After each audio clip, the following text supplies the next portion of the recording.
Welcome to a Steeler Thoughts Chief Feelings film review.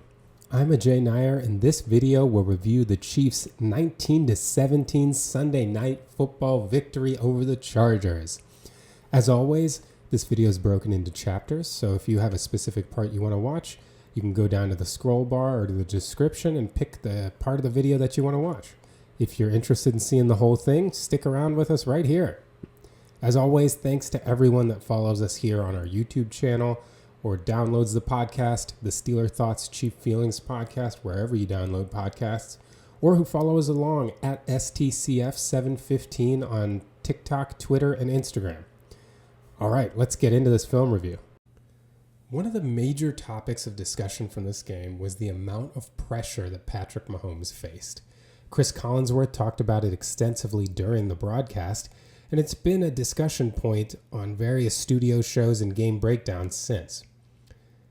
Per Next Gen Stats, Patrick Mahomes faced pressure on 16 dropbacks on Sunday night.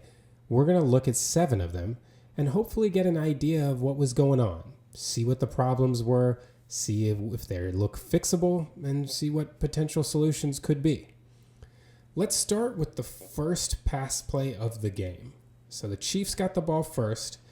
They started their drive with a series of runs, getting the ball down to the 48-yard line, where they have the ball now, 1st and 10, having run about a minute and a half or so off the clock to this point. Now, they come out here in a 2 tight end set. So this is 12 personnel, 1 running back, 2 tight ends. There's Noah Gray and Travis Kelce, the running back being Isaiah Pacheco. And they've got 2 wide receivers over here, DeAndre Hopkins and Xavier Worthy. They're going to start this play motioning Worthy over and identifying what looks like a zone look as the Chargers shift over, but nobody runs with Worthy straight. So anticipating zone coverage, what the Chiefs end up running, they're going to actually have chip help for both of the tackles. Noah Gray is going to stay in to try to chip over here, and Isaiah Pacheco is going to try to chip to help Juwan Taylor on his way out to the flat. The route combination, Xavier Worthy is going to run a clear out corner route, and Travis Kelce and DeAndre Hopkins are both looking like they're running crossers here. Now, the first thing that happens at the snap, if you notice, so this is Chiefs' new left tackle, DJ Humphries, right? So Humphries and Juwan Taylor are the 2 guys getting chip help. Right at the snap, Humphries gets into his pass set, but Bud Dupree actually hangs back. He doesn't rush initially, and Noah Gray kind of has nothing to do with his chip, so he ends up coming out to the flat.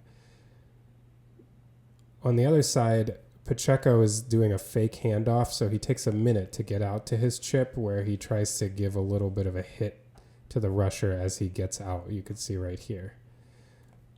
But the pressure really comes from the left side in this case. So DJ Humphries, his first pass set of the day, he sets, Dupree hangs back, but then makes a late push. He kind of like takes a running start at him and corners him almost immediately. Humphries tries to get a hand on him right here. Dupree's able to swat it away easily and get right past him toward Mahomes. Mahomes still gets the pass off because the Chargers left a huge void in the middle of the field here.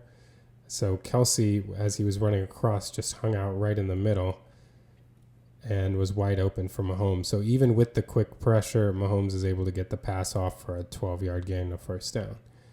But the answer on this play, as far as what caused the pressure, this was just a one-on-one loss by DJ Humphries. You know, his first pass set in, I don't even know how many months. He tore his ACL last year with the Cardinals and was cut. Hasn't played a down of football since until this game. So, you know, first pass set, not surprising that somebody beat him around the edge, especially as this was an unexpected style of rush for him. Dupree kind of hung back initially and then took a running start and went right around him. So not that surprising, not that problematic as long as it doesn't become a pattern during the game. Juwan Taylor is kind of losing slowly, which is perfectly fine in this situation. The pocket is collapsing. Even from the middle, Joe Thuney is getting slowly walked back. But again, it's more than enough to allow time for Mahomes. So in this case, the major source of pressure was DJ Humphries, the left tackle. So we'll continue monitoring that as we go further.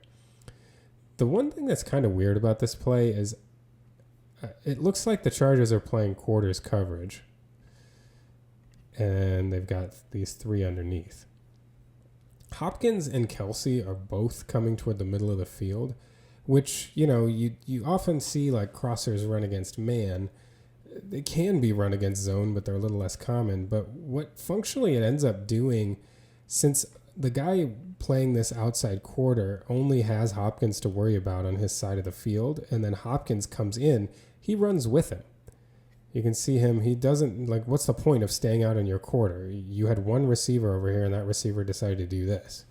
So he ran with him, and Hopkins ended up bringing a defender in toward Kelce. So when Kelce makes this catch, he's the guy that actually makes the tackle. So I'm not really sure why in this situation where the Chargers are playing a middle of the field open coverage and why the Chiefs end up having two guys coming here. It makes me feel like one of them is probably wrong unless they were just supposed to run crossers, but that does seem kind of odd. It doesn't seem like something that Andy Reid would set up. It's possible maybe that Kelce was supposed to run a corner here and he saw the middle of the field was open and just went there. To me, that's probably the most likely thing because we know that Kelce ad-libs.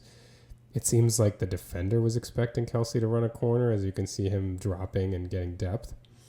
So that would be kind of my best guess, is that Kelce's probably supposed to run a corner. He sees what they're doing. He sees that as a middle of the field open coverage and just comes to the middle, which is where Hopkins was probably supposed to be. That's my guess, but who knows? Anyway, not the main topic of this discussion. Our discussion is about DJ Humphries, so we can see his quick loss here. Again, the pressure that he allowed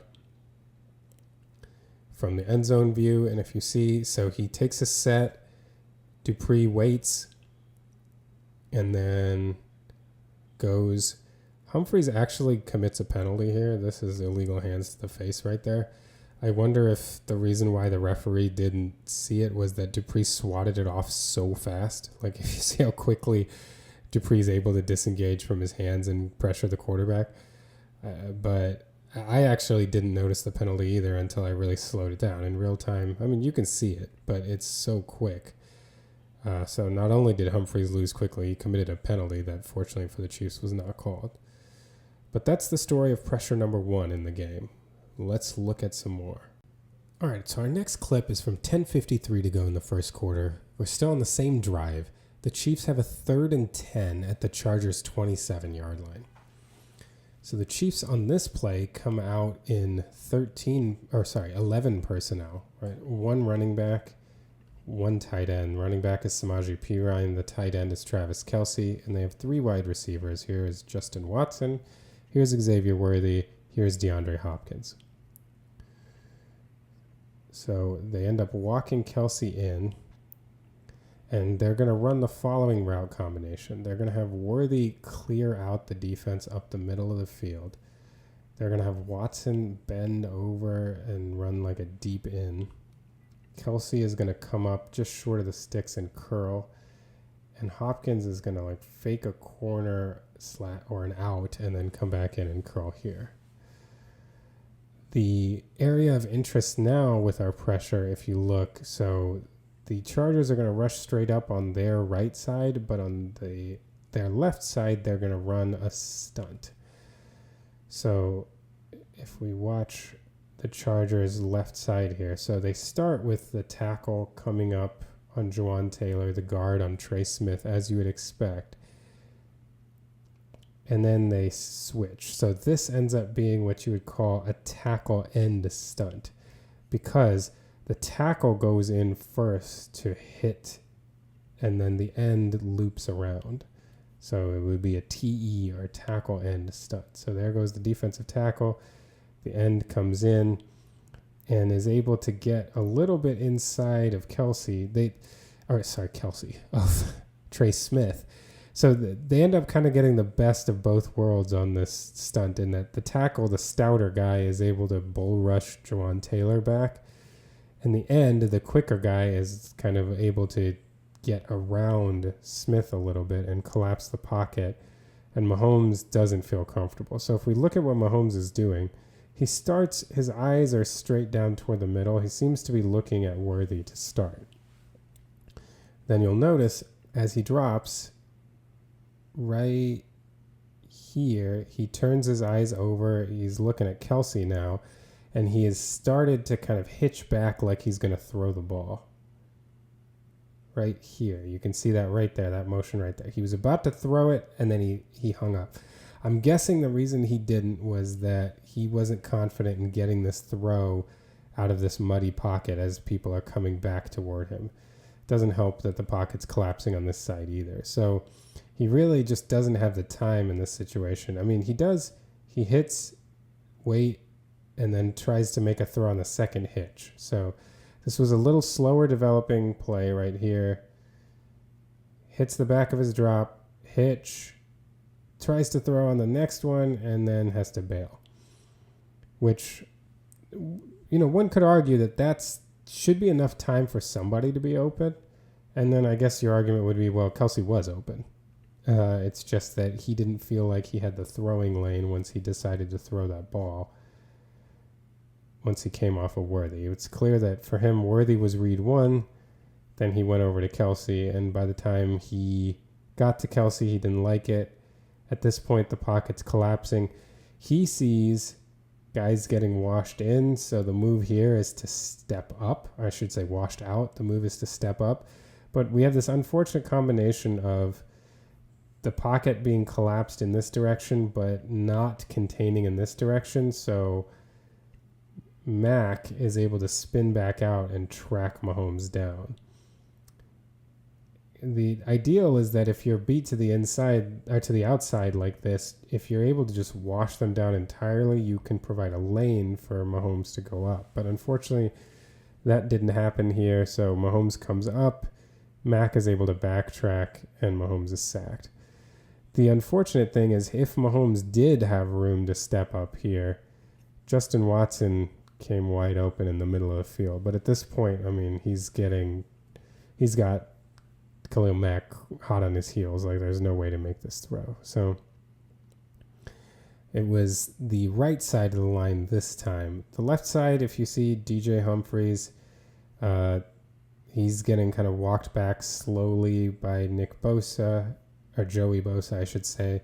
But then Tooney comes over and helps and kind of eliminates that threat. It was the tackle end stunt that undid this play. That I will say, if you've watched any of my previous videos, you'll see that it's end tackle stunts have been causing the Chiefs' right side a lot of problems. They actually passed the stunt off, which is more than I can say for a lot of the end tackle stunts they've had before. But unfortunately, it still was enough pressure to completely disrupt this play. And after the pressure, unfortunately, they weren't able to prevent the backtrack. I think Smith was so worried about being beat to the outside that he overcompensated right as Mahomes is stepping up, and that allowed Mac to backtrack. Unfortunate combination, but completely different source of pressure than we saw on the first play, which was DJ Humphries in his new position, or I should say on his new team after missing a lot of time. So here again, you can see this is a tackle end stunt. So the tackle comes first, and Khalil Mack goes back around, and they're able to just continue down, bringing that. So here you can see it. Look at Mahomes' eyes. Mahomes starts looking straight ahead, and you'll see Worthy kind of flash across the screen. There goes Worthy. Mahomes is looking for this route first. And then you can see he drops back. He looks over to Kelce. He wants to throw it right there. But you can see, my guess is he doesn't like his chances of getting an accurate throw off over this collapsing pocket. Eyes go down. Now he's looking to run. And if Smith were able to wash Mac down, then there's a potential of an escape here out through the A-gap, but Mac was able to track him back down. Mahomes has nowhere to go. And we see right here, if Mahomes had that freedom, if Mac hadn't been able to track him back, let's say Mac is out of this picture and Mahomes can step up, here comes Justin Watson wide open over the middle. One more pressure, this time for the right side causing it. Let's look at the next one. All right, for our next play, we jump ahead to 4:42 to go in the first quarter. The Chiefs are up 3-0 at this point, and they have a 3rd down and 4. So what they come out in here, they're in 12 personnel. That's one running back. That's Samaje Perine. Their 2 tight ends are Travis Kelce and Noah Gray. And then 2 wide receivers. That's Justin Watson and DeAndre Hopkins. They motion Kelce over, and they're going to run the following route combination. They're going to send Gray on a post. Kelce is going to come and run a whip route. Watson is going to run a deep curl, and Hopkins is going to run a crosser. Perine is going to exit and then run to the outside. The Chargers actually run a double man coverage. So what that means is essentially Noah Gray's post is going to be covered by the safety and the corner. Justin Watson's curl is also going to be covered by the safety and the corner. Then we got manned up here, and once Perine exits, the linebacker is going to man him up. So this is a great coverage to run against as a quarterback if you get a good pocket, because there isn't anyone whose main job is just looking back at the quarterback. Everybody's following a man. Now, the safeties, they kind of like half double, like they're still looking, but they're also way down the field. We're talking about 3rd and 4. So if Mahomes had a clear pocket, this would have been a great time to run. Unfortunately, he did not. And the answer as to why comes this time from a tackle end stunt, and that happens on the offense's left side. So what happens, Khalil Mack ends up crashing in, allowing the defensive tackle to loop around. Humphrey and Tooney just haven't played together. So this is one of those things where they're going to, develop chemistry and hopefully figure that one out. This is another somewhat more understandable situation. The first pressure we said was fairly understandable because Humphreys, it was his first pass protection snap after a huge layoff and an injury. The second one was a little tougher because it was 2 guys that play together a lot and have been struggling with stunts for a long time. This one's a little more understandable again. Tooney and Humphreys haven't played together very much. Mack comes in, Humphreys follows him, and they're not able to pass this off, which allows the tackle then to come around untouched and pressure Mahomes. What Mahomes is trying to do on this play, he drops back. He wants Kelce. He's looking at Kelce on the whip route, and Kelce does not win. So Mahomes comes, at this point, he drops, because when you see it, he drops, he hitches, and so the pressure does come a little faster than you'd want it to, but because he doesn't really have time to go from 1 to 2 to 3. He's looking at 1. He seems to give a quick glance over here to Hopkins, but just a fleeting glance, and then tries to bail and throw it out to Perine and isn't able to get the throw off because of the pressure. So we can see it again from the end zone view.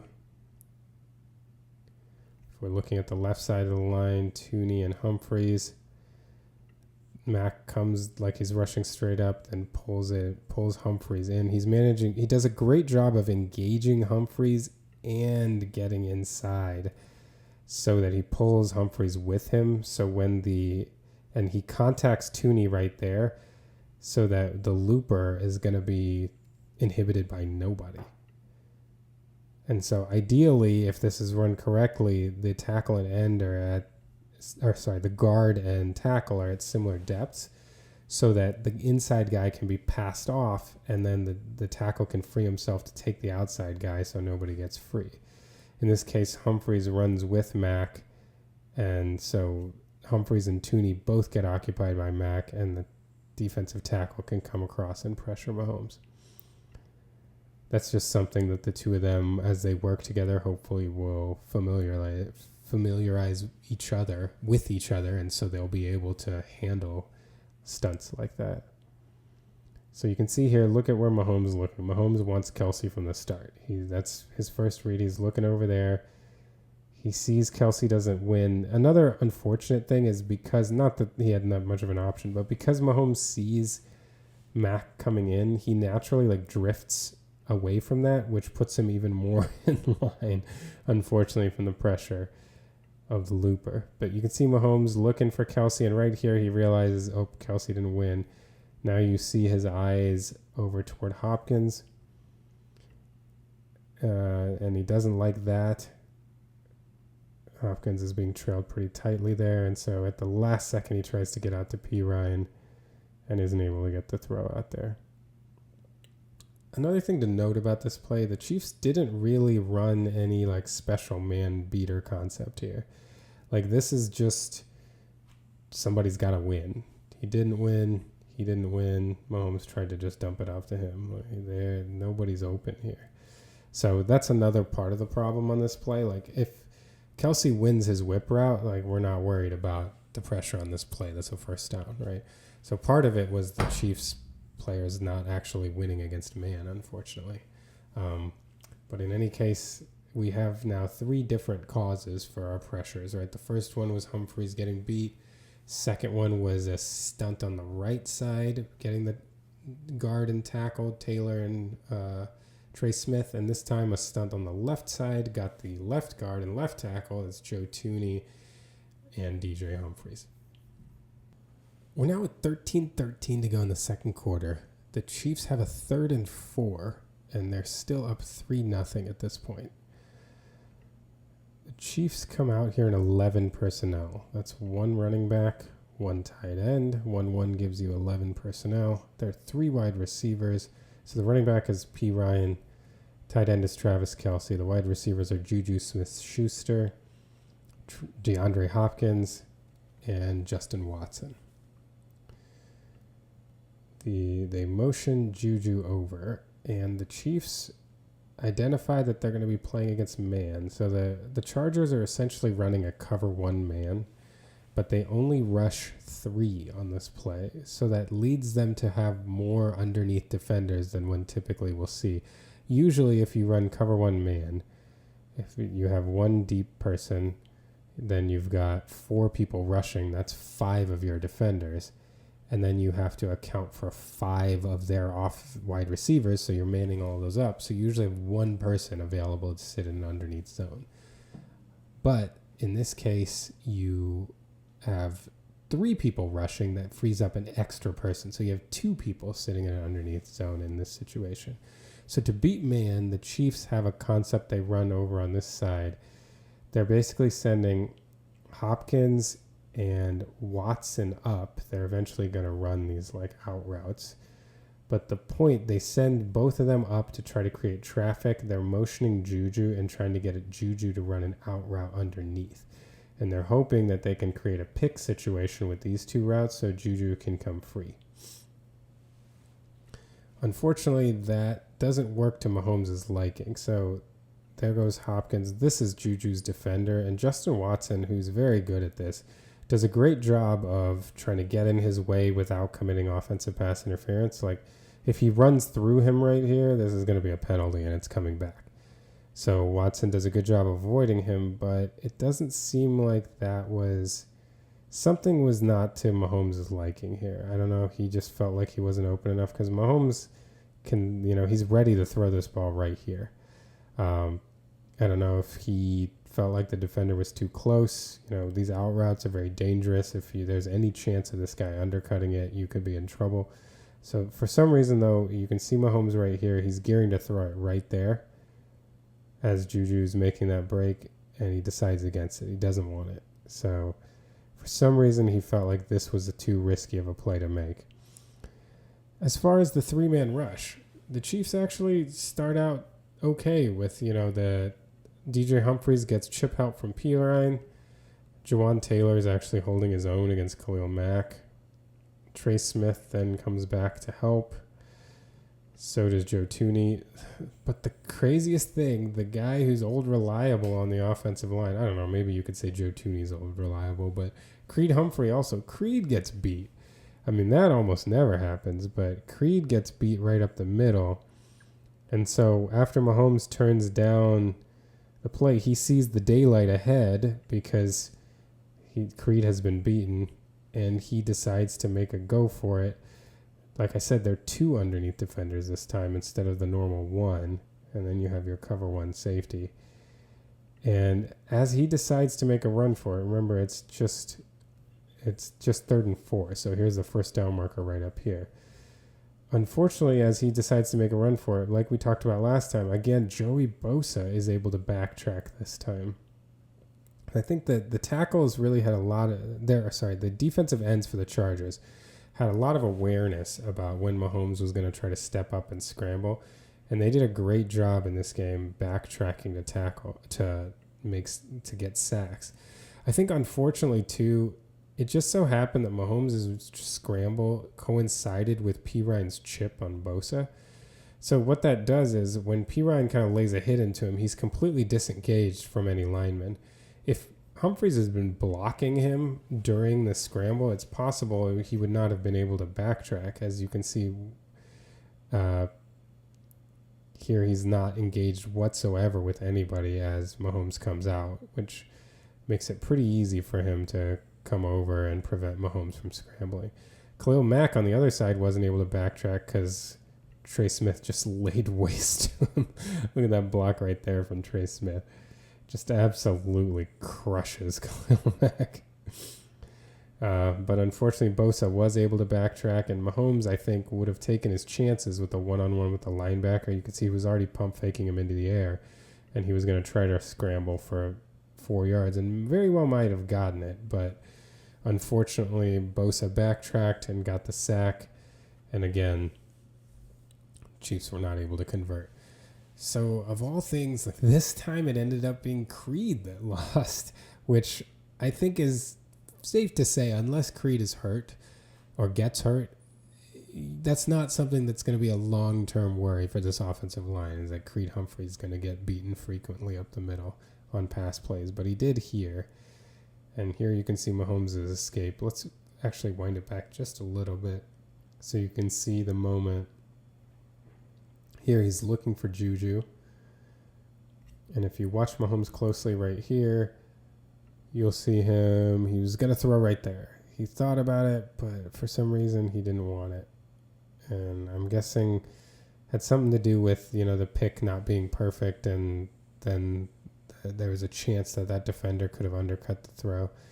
And I think when he comes up here, he sees that the front has been vacated. He's going to take his chances. But Bosa, like we said, this just happens to be the right moment for Bosa. He's just been hit by Perine, not engaged with a blocker whatsoever. It wasn't hard for him to backtrack and get Mahomes. So again, we've had 4 different reasons why there have been pressure. 1 was individually Humphries. 2 was a stunt on the right side of the offensive line. 3 was a stunt on the left side of the offensive line. 4 was the all-pro Creed Humphrey, the center, losing. So lots of different things going wrong, unfortunately, for the Chiefs in this one. We're now at 7:55 to go in the second quarter. The Chiefs have a 3rd and 5 here deep in Chargers territory. They're still up 3-0 at this point. And the Chiefs come out here lined up in, this is 11 personnel. So they've got 1 running back, Samaje Perine, 1 tight end, Travis Kelce. That gets you 11 personnel. The wide receivers are Juju Smith-Schuster, Xavier Worthy, and DeAndre Hopkins. So they're going to run Worthy in motion. Looks like a man look because he had somebody run with him.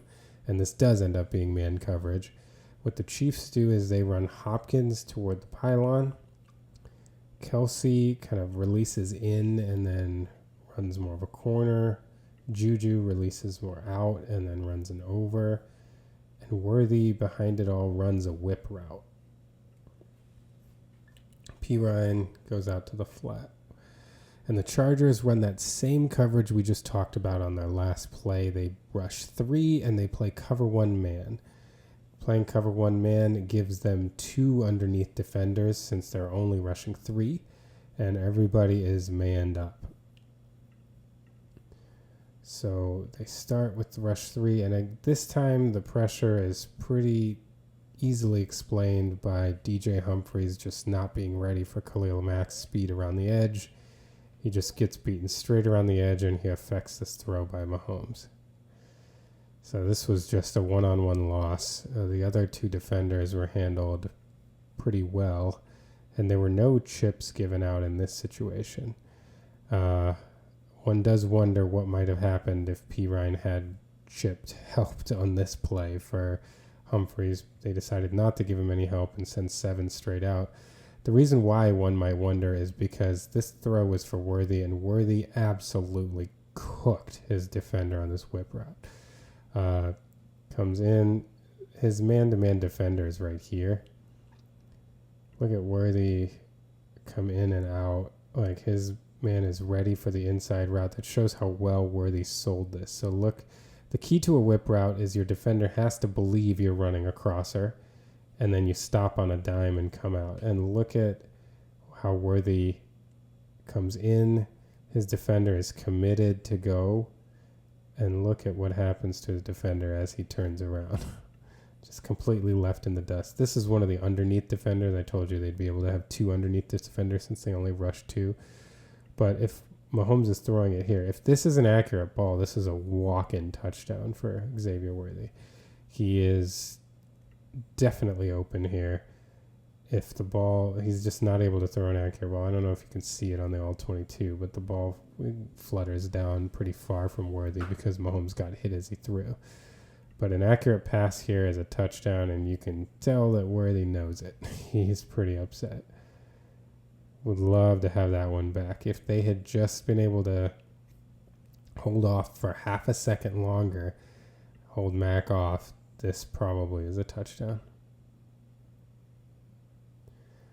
And you can see the rush from this side. It's Humphries getting beat around the edge here by Khalil Mack. This is one of those plays where you just hope, Humphries is getting back into game shape, still getting used to those game reps. But, if this throw is on Worthy, nobody's stopping him from getting in the end zone, and he knows it too. So we're at 5:56 to go in the third quarter now. The Chiefs are up 13-7. The Chargers just had that long drive in the third quarter. After being down 13-0 at halftime, the Chargers went all the way down the field, took more than half of the third quarter and scored a touchdown. And this is the Chiefs' ensuing drive. They're facing a 3rd and 1 in their own territory around the 24-yard line or so. So what they're going to do on this play, first they're going to motion Kelsey over. So they're coming out here in 11 personnel again. Their one running back is Isaiah Pacheco.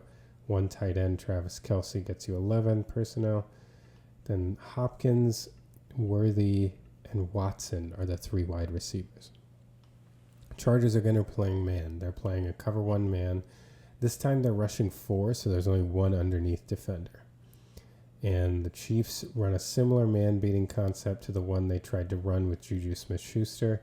They're going to have Watson come and sit, Kelsey run through, and they're going to try to run Worthy underneath that to see if they can use this traffic to get Worthy free underneath. Hopkins on this side is just going to run over, and Pacheco is going to be part of the pass protection. They're actually going to move the pocket over to the left, so they leave Bosa unblocked, shift everybody.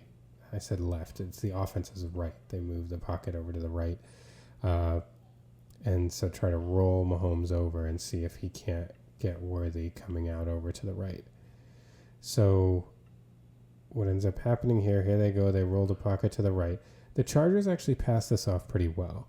So they're kind of playing more based on release rather than the man. So it looks like he's going to take the inside-most guy. He's going to take the middle. He's going to take the outside-most guy. So even though he lines up across from Watson and Worthy's kind of running through where you'd hope this defender is going to run to have to chase him, the Chargers just switch responsibilities. So they switch up.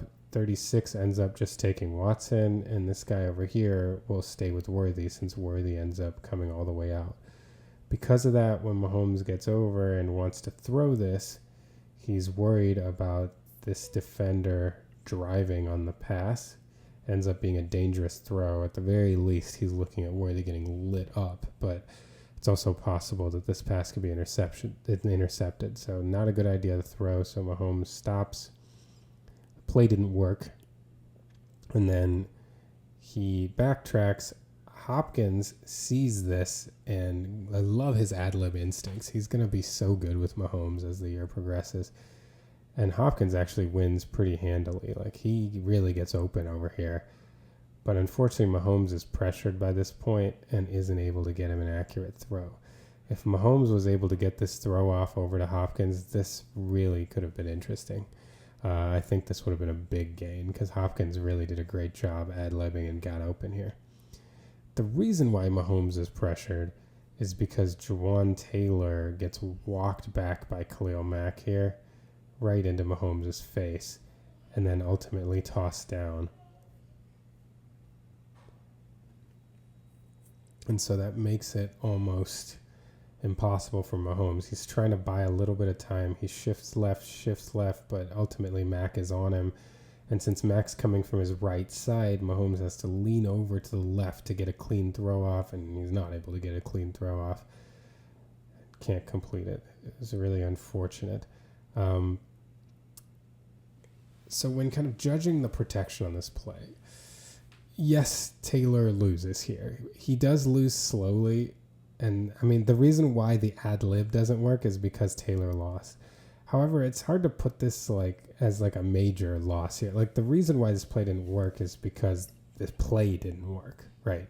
Mahomes got pressured on the second creation part of the play, which still not ideal. Like, someone who's making as much money as Jawaan Taylor, you'd hope would be able to, if he's just able to hang on versus Khalil Mack, then the Chiefs could have completed a huge play here. But it's not like he gave up a quick pressure. He died a slow death, as they say. It's just that the play that was designed to try to get Worthy open didn't work. The Chargers did a good job passing it off, and the Chiefs had no secondary option on this play. I mean, they had Hopkins, who didn't win over on the drag route, but he did win on the second play. Unfortunately, the Chiefs got pressure too quickly to get to a second play. You can see it here. Taylor gets walked back. You can see how close Mahomes got to throwing this ball. He wanted it, but he didn't love what he had. Then as he backtracked, nobody was able to really get open. And look at the angle he's having to try to throw this ball to Hopkins. He's just not able to get it there. But you can see here how open Hopkins was. Like, if Mahomes could have actually got a throw out here, well, that would have been a big gain. It's hard to say this was 100% fault of the offensive line, right? Because like I said, dying a slow death is still a neutral play for an offensive lineman. The play didn't work, and we do want offensive linemen to be able to allow for the second play ad-lib when you have Patrick Mahomes as a quarterback. So there's definitely a portion of blame here on Jawaan Taylor, but I would say the primary reason for the pressure on this play is that unfortunately the play didn't work. The Chargers passed it off really well. Kudos to them. The Chiefs ran a play that kind of had one option, maybe one secondary option was DeAndre Hopkins, and neither option was open. And so Mahomes got pressured as he tried to make it into the secondary play. Weren't able to convert the first down. All right, so the final failed third down of the game that Next Gen Stats recorded a pressure on Mahomes for comes at 13:17 to go in the fourth quarter. The Chiefs have a 3rd and 16. If you'll recall, they would have had a 3rd and 1, but they had a 15-yard penalty on Trace Smith for unnecessary roughness after the play. This is a 3rd and 16, and they are down 14-13 at this point. The Chargers just had 2 touchdown drives and took the lead after the Chiefs had been up 13-0. So looking to convert here, otherwise they'll have to kick a field goal. And the Chiefs come out here in 12 personnel, 1 running back, 2 tight ends are Travis Kelce, Noah Gray. The running back is Samaje Perine. Then they've got Xavier Worthy and DeAndre Hopkins as the wide receivers. So what they're going to do, that the Chargers are essentially running a quarters coverage. So they're having each Let's see. I think he plays this outside corner. Sorry if I'm giving people incorrect responsibilities. One of these two guys is going to play the outside quarter. The other one is going to play an underneath zone. So let's look at it real quick and see who's doing what. Oh, okay. So he's playing the underneath zone. So your quarters are one. Each of these guys is responsible for 1/4 of the field deep. And then they have 3 guys underneath. 1, 2, 3 underneath. So they're really preventing anything down the field deep. And what the Chiefs are going to do, they're going to get Kelsey coming on an over, Worthy coming on an over, and then Hopkins is going to come and then run a corner pattern. Try to get in between the 2 quarters guys. Perine is going to chip the tackle and go out to the flat, and Noah Gray is going to chip, I keep saying tackle, chip the defensive end and go out to the flat, and Noah Gray is going to do the same thing. So they essentially have 3 like real routes on this play. So as you see, Mahomes drops back.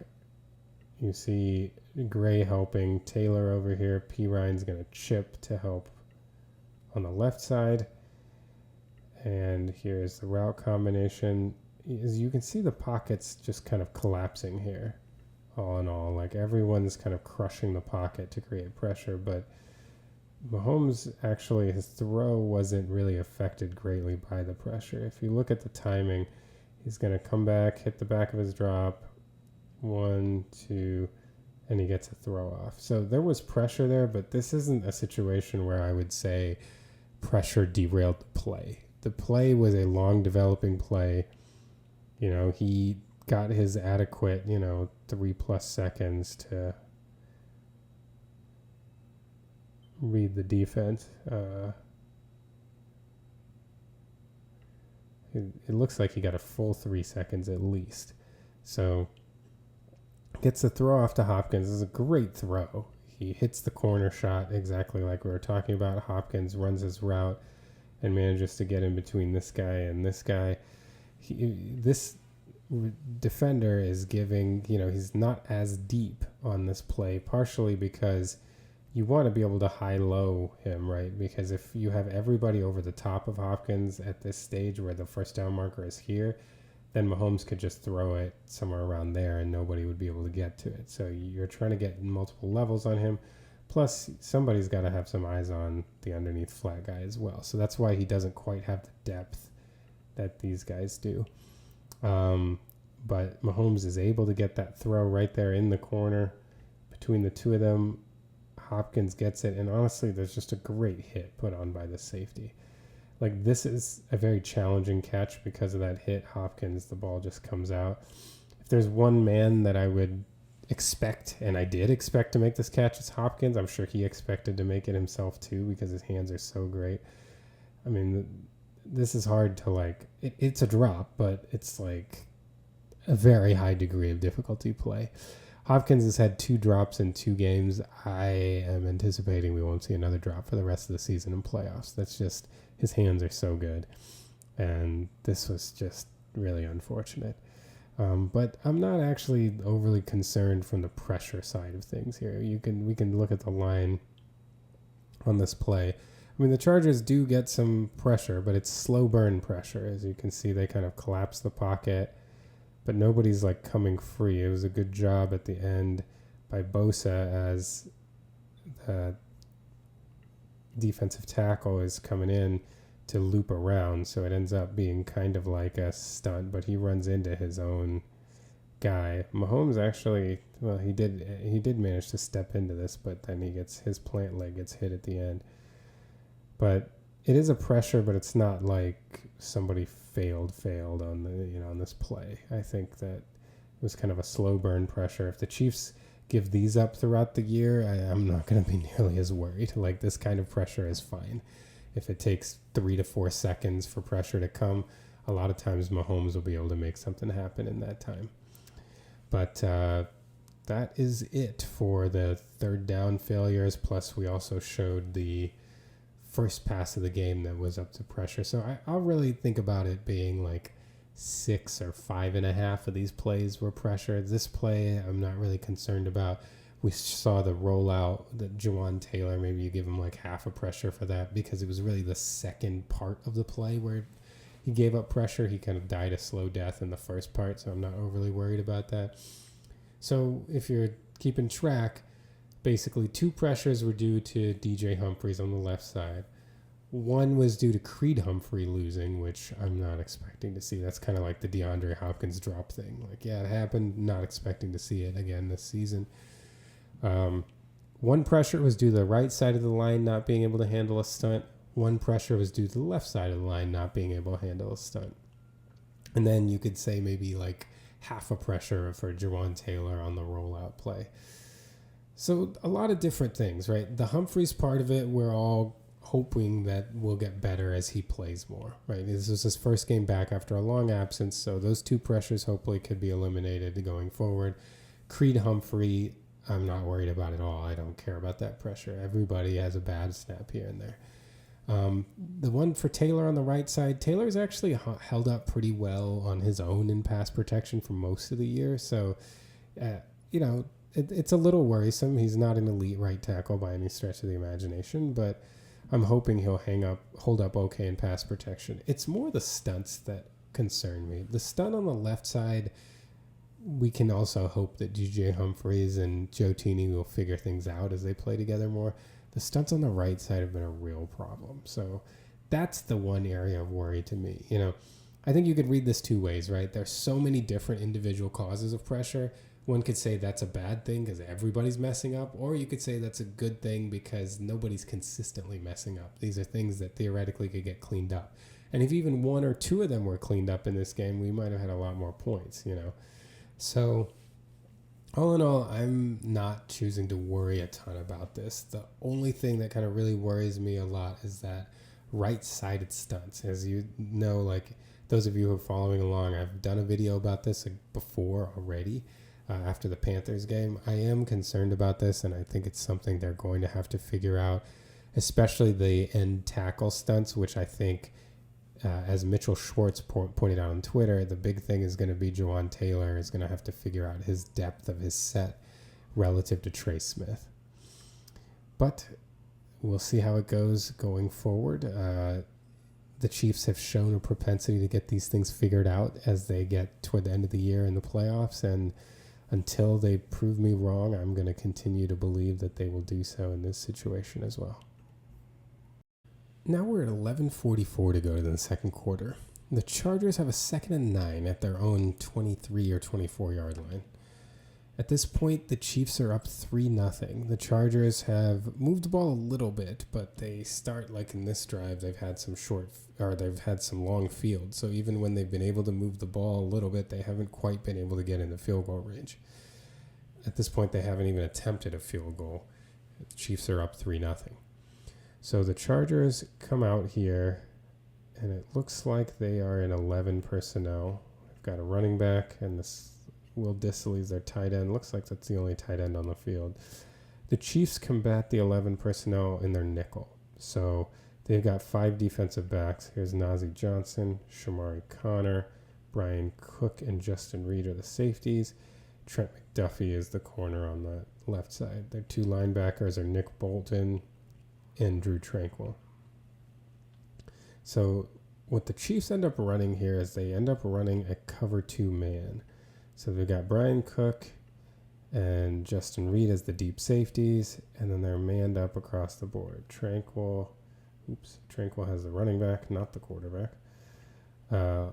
Bolton ends up having Palmer, and Connor has Dissely. And one of the reasons why they're lined up like that is that the Chargers shifted into a motion. So in this situation, they've got Connor on Palmer, the slot wide receiver.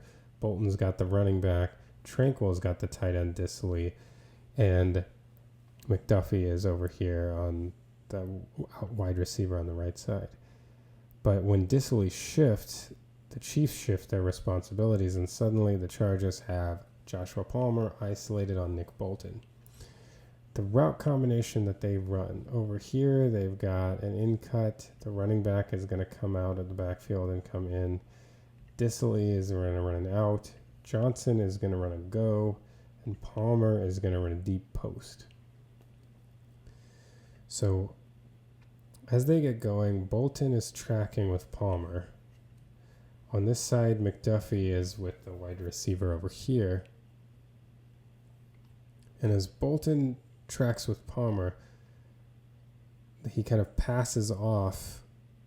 As he gets to Brian Cook, he passes off responsibility, and Bolton starts looking back toward the quarterback as a zone defender.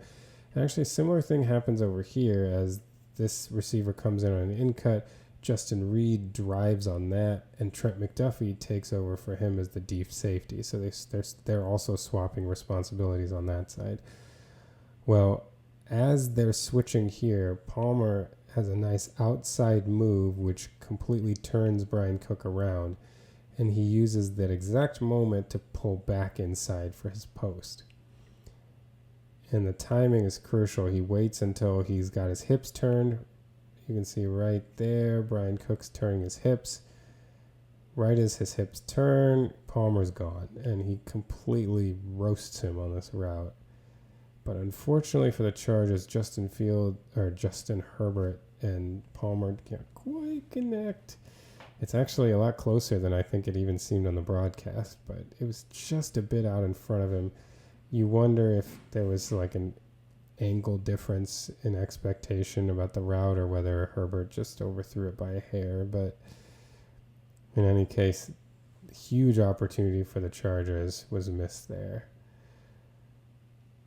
See it again from Herbert's standpoint. He drops back, and he just it looks like initially Palmer is running a little bit more this way, and the throw is this way. So you wonder if Herbert was expecting him to keep more depth on this route. You see how Palmer kind of changes his trajectory right here.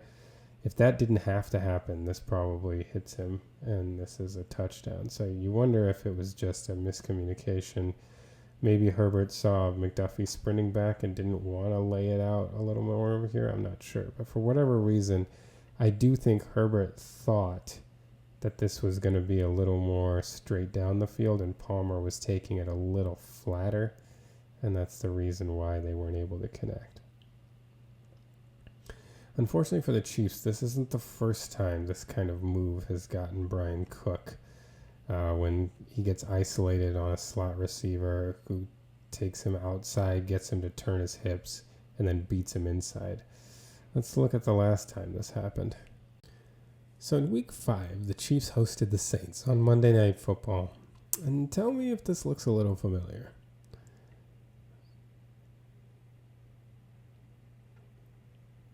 The Saints start out motioning a man over to their left, and look how it changes responsibilities. Chamari Connor now has Alvin Kamara, and that puts Nick Bolton on the slot receiver, Rasheen Shaheed. So the same way that the Chargers had motioned a tight end over to get Bolton on their slot guy, this case, the Saints motion Alvin Kamara over to get Nick Bolton on their slot guy. The Chiefs are playing cover 2-man again. You see Bolton running with Shaheed. And then, again, Shaheed gets isolated on Cook. Bolton turns around to take zone responsibility. And Shaheed runs out, gets Cook to flip his hips. There he is, flipping his hips. At that moment, Shaheed comes back toward the middle of the field. This one was completed, though. Carr managed to get it to him for the touchdown. So the same situation. They got the Chiefs in cover 2-man. They managed to motion so that Shaheed was on Nick Bolton, the middle linebacker, and they got isolation then on Cook. They had him threatened to the outside. Cook swiveled his hips to the outside, gave up the middle, and Shaheed just comes right down with the touchdown. It's the same concept as the Chargers used. Unfortunately for the Chargers, Herbert wasn't able to complete it. But this is not something new for the Chiefs, and it's something they'll have to look for, especially with Brian Cook being susceptible to that outside-inside move. So now we've got the next play after that missed deep pass to Palmer. So we've got a 3rd and 9 for the Chargers. They're still down 3-0. And as Spagnuolo often does on third down, he's showing a blitz. So the Chiefs really have 6 guys up here that the Chargers want to account for. And this is how they end up accounting for them in their protection. So they've got the left tackle on Chris Jones, and he's going to get help from the tight end. The left guard here on Mike Dana. The center is going to account for Nick Bolton. The right guard is going to get Charles Omenihu, and the right tackle is going to get Karlaftis. If Justin Reed's blitzes, that's going to be the running back's responsibility in protection. Well, as usual, Steve Spagnuolo doesn't do what he shows, and he ends up dropping Dana and Bolton out. And not only does he blitz Reed, he also blitzes the slot corner Trent McDuffie. As we've talked about, when teams run condensed splits with their wide receivers, Spagnuolo often blitzes because it's a shorter distance to the quarterback from this condensed position. So when he has a blitzing slot corner, when he has a good blitzer in at slot corner in these situations and they're close to the line, a lot of times out of these alignments, he blitzes. Trent McDuffie's not accounted for. And so you see the running back is coming up and getting Justin Reed in the hole, but McDuffie is going to come around that and come free. The Chargers also, unfortunately for them, have a route combination that's not really made for a free rusher. They end up with some long developing routes here. He's going to go deep. He's going to come all the way before coming across. And so Herbert just doesn't have options to get rid of the ball quickly. Fortunately for them, the running back here does such a good job of kind of blowing up Justin Reed in the hole that he slows down McDuffie a little bit. If McDuffie doesn't get slowed down here, if he gets like a free run, he probably sacks Herbert on this play. However, with the running back getting in the way of McDuffie's rush, it slows him down enough that he jumps here and he's able to get a hand on the pass as Herbert's trying to get it off, and the ball flutters to the ground. Unfortunately for the Chiefs, just a couple yards short of Nick Bolton. If that ball had carried a little more, that could have been a big interception. All right, so we can see it again from the end zone view. So here are the 6 that the Chargers line is going to try to account for. So Slater is going to get Chris Jones, but there's also an assist from the tight end. Mike Dana is the guard's responsibility. Bolton is the center. Omenihu is the right guard. Karlaftis is the right tackle, Joe Alt. And the running back is going to take Justin Reed. Nobody has accounted for McDuffie, who's also going to blitz to the same hole as Justin Reed because of this condensed alignment of the wide receiver. But the key here is that when Reed blitzes, and Reed is trying to go outside, and the reason he's trying to do that is to open up a lane for McDuffie. But the running back does such a good job of staying enough in the way that McDuffie has to make that little move around him. And it's that little move that McDuffie makes right here that buys Herbert enough time to get this throw off and not be sacked. But McDuffie right there manages to tip the pass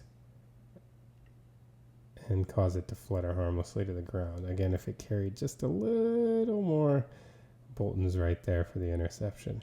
It's unfortunate. I feel like with the number of times the Chiefs bat balls at the line of scrimmage, you'd think they'd at least get an interception or 2 here and there, but it doesn't seem to be working out that way for them this year.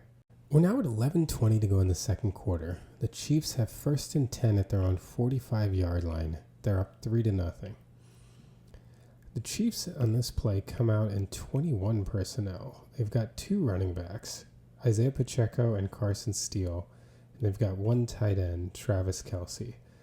That leaves 2 wide receivers, DeAndre Hopkins and Juju Smith-Schuster. So what they end up doing after they motion is they're going to run a play action to Pacheco, and they're going to... So because the Chargers have 5 down here to combat the 21 personnel, they're going to have to account for an extra lineman. And the way that they do this is interesting. So they have DJ Humphries block here. Kelsey and Steele are going to chip. And then Creed Humphrey is going to come all the way around, pull, and try to block the end over here. The route combination that they run, they have Hopkins threaten inside and then run a corner. Juju threatens deep and then comes across. And Kelsey is going to chip and then come underneath. The other chips are Steele will chip and go out to the flat here. Pacheco will chip and go out to the flat here. So it's really a 2-man route combo with a 3rd man coming in quickly after a chip. The Chargers end up rushing their 5, and they do a 3 deep, 3 underneath coverage. So they're really going to have 1, 2, 3 guys go back for a shot play, and then they're going to have these 3 underneath. So let's watch. There's the play action. You can see Creed coming after. Over here you can see Kelsey started with his chip, and he's got to get out quickly on his route. So Carson Steele comes to help. And then you see Creed coming out to finally make this block. The Chiefs actually have everything blocked up pretty well, but of all things, Joe Thuney loses his one-on-one matchup. You know, we talk in another segment of this film review about Creed Humphrey lost a one-on-one matchup causing a pressure. And on this one, Joe Thuney loses a one-on-one matchup causing a pressure. I mean, if you're too, old, reliable, these guys never make mistakes guys are allowing big pressures in a game, it may just not be the night for the offensive line. But Thuney allows a pressure, which is why Mahomes sees someone in his face right after. But fortunately, because of the Chargers using a 3-and-3, a cover 3 with only 3 underneath defenders, and Kelsey drawing underneath defense after he comes out of his chip, Juju Smith-Schuster is wide open in the intermediate area. Hopkins manages to do enough to carry these guys deep. Kelsey in the play action does enough to keep these guys shallow, and the Chiefs ran Juju right into that intermediate area. So Mahomes, when he sees the pressure in his face, is able to just fling one over to Juju and hit him in stride. Well, not in stride, he had to come back for it, but hit him wide open across the middle and get a big gain here. We'll see it here from this perspective. Again, remember, Kelsey's going to come in and help block here, but he's got to get out to draw the underneath defenders. Steele helps the chip and then goes out, and Creed is going to come out and actually block here. There goes Creed, and as Creed leaves, you can see Thuney lose right here. And so Mahomes, as he comes out of the play action, sees pressure right in his face and has the presence of mind to just fling this on a line. Look at that. Flings it right on a line to Juju. Big first down conversion, or big first down completion of about 26 yards for the Chiefs. We've now got 4:45 to go in the second quarter. The Chargers are down 6-0, and they've just gotten the ball 1st and 10 at their own 35-yard line. The Chargers come out here lined up in what looks like 11 personnel. This running back, this is a tight end, Will Dissly. I believe this is a wide receiver. I don't know the Chargers personnel that well. This is definitely Quentin Johnston here. But it looks like 11 personnel, and the Chiefs are in their nickel. McDuffie, Reed, Cook, Connor, and Williams are their 5 defensive backs. Their linebackers are Tranquil and Bolton. So the Chiefs are going to run a cover 2. Nothing too crazy defensively. And the Chargers are going to have a good route combination to try to deal with that. They're going to have a corner and a flat combination over here. Over here, they are going to have a deep curl, and then this looks like a stick route where you could sit or come in. and then they got the flat out here. So Herbert takes a snap and hits the back of his drop, and he really looks like he wants the corner route to Quentin Johnston. He's already got his eyes on it. Johnston's going to break. Looks like this is going to be open. Although I will say that as Herbert looks at it, McDuffie is falling off the flat route, so he might have been able to come and challenge that. It's hard to say. The reason why we don't find out is that Chris Jones just walks the right guard back right into Herbert. As he goes by, he tries to swipe at the ball. It's a good thing for Herbert he's got strong hands, because he did not seem to feel this pressure whatsoever. So if Jones had gotten a good swipe on it, he might have been able to knock it out. But Herbert now feels the pressure now that Jones has tried to rake over his arm. But as he tries to escape, Karlaftis, who was rushing from the other side, manages to get a hold of him, put a hit on him, and force an incomplete throw. But it looks like Herbert really was readying for that corner pattern, and it might have been there. It just depends on how quickly McDuffie was able to fall off. But Chris Jones blew this up, and this is really the example of why having that complementary pass rush is important. That Jones creates the initial pressure, and as Herbert moves around because of it, Karlaftis is able to clean it up with pressure. That combination is so, so important. Here we go. We can see it here from the end zone view. Herbert dropping back, and you can see his eyes over here. He's so focused over there. That's what he wants. He wants that corner pattern. You see him hitching, waiting for it to come, and here comes Chris Jones. I don't know if he actually got his arm. It's kind of hard. It looks like he hit him in the arm, but didn't hit the ball. And then Herbert is not able to escape. Karlaftis ends up getting him and forcing the incomplete pass. We're at 47 seconds to go in the first half. The Chiefs have first and goal at the Chargers' 9-yard line. If you're looking for a crossing pattern pass to Xavier Worthy on a third down, and you're wondering why we've skipped over that in this film review, go to the last section of the film review about the 3 clutch third down conversions from Mahomes in this game, and you'll find that breakdown of that play there. Well, here we are. The Chiefs are up 6-0, and they've got first and goal at the 9 right before the half. They come out here in 11 personnel, 1 running back, 1 tight end. That's Pacheco and Kelsey. And their wide receivers are DeAndre Hopkins, Xavier Worthy, and Juju Smith-Schuster. On this play, the Chargers essentially just play kind of a cover 3 zone. They have 3 defenders that drop back and essentially handle the deep, and then they have 4 underneath defenders that handle the shallow routes. As you can see when they drop back here. So you kind of have 3 that are following guys toward the end line, and then you've got 4 sitting underneath. So the Chiefs end up having the left side go toward the back of the end zone, both Worthy and Juju, and the right side with their underneath routes. Kelsey comes over, and Hopkins just does a quick sit route. Since they've identified zone coverage, Mahomes just tries to get it to Hopkins immediately underneath, throws it right to him in the sit route, and just gives him time to back right into the end zone for the touchdown. Easy play, well done by the Chiefs.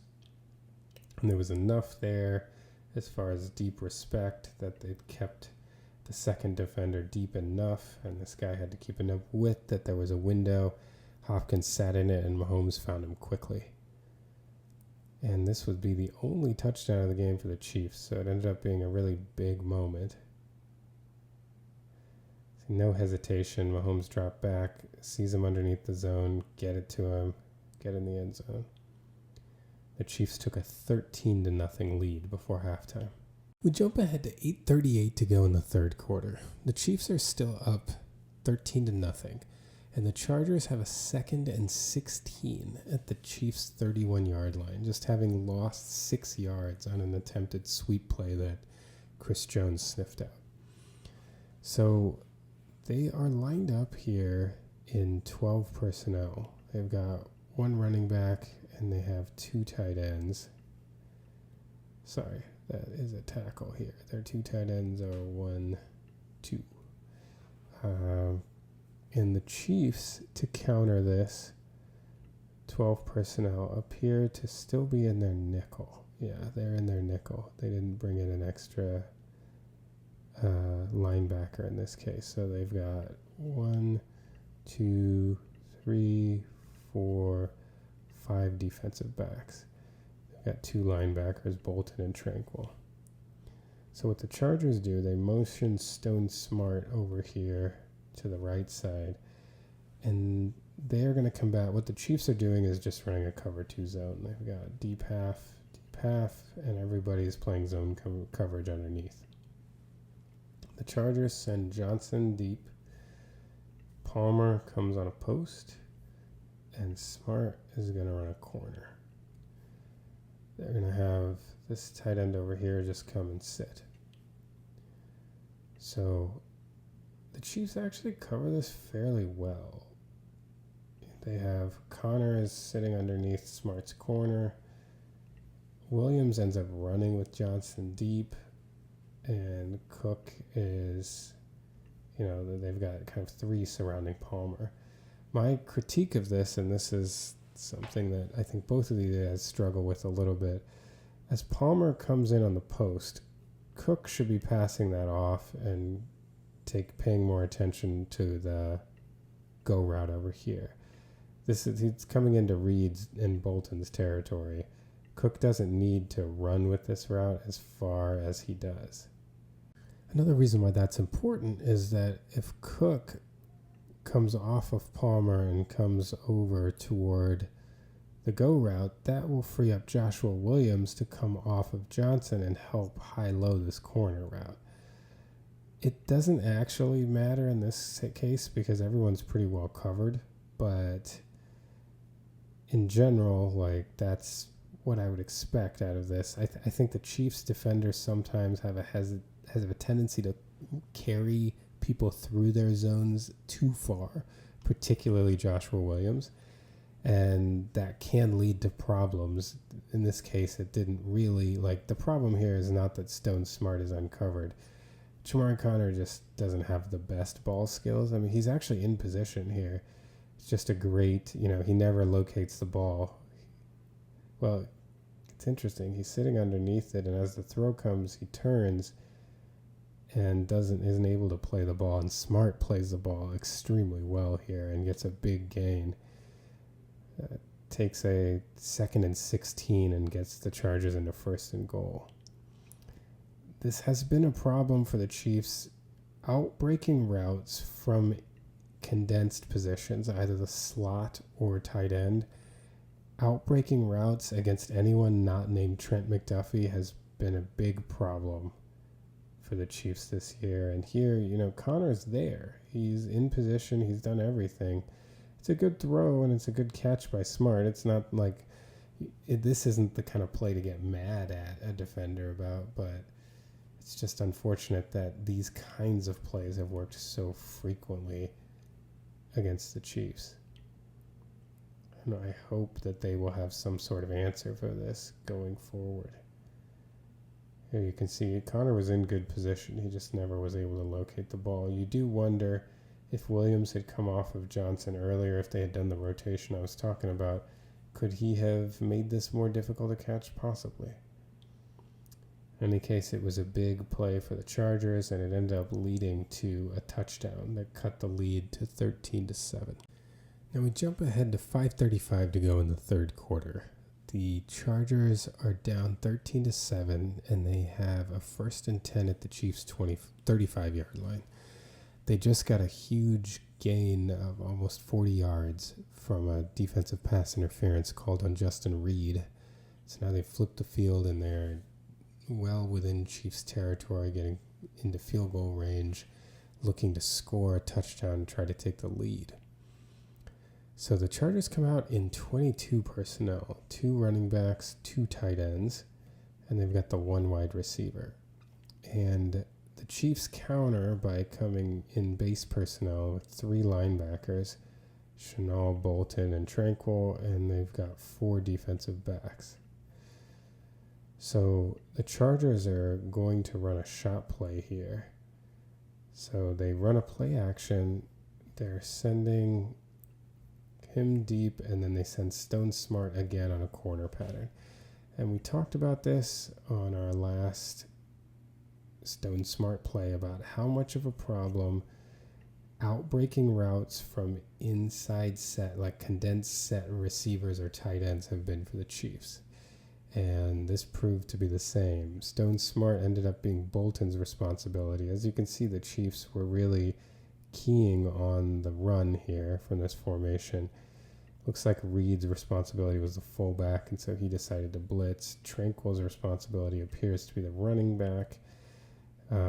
Bolton was with Smartt, and if you look at Smart's release, like, Bolton just has no chance. Like, he's just not going to run with a tight end on an outbreaking route. And so, again, huge gain for the Chargers here.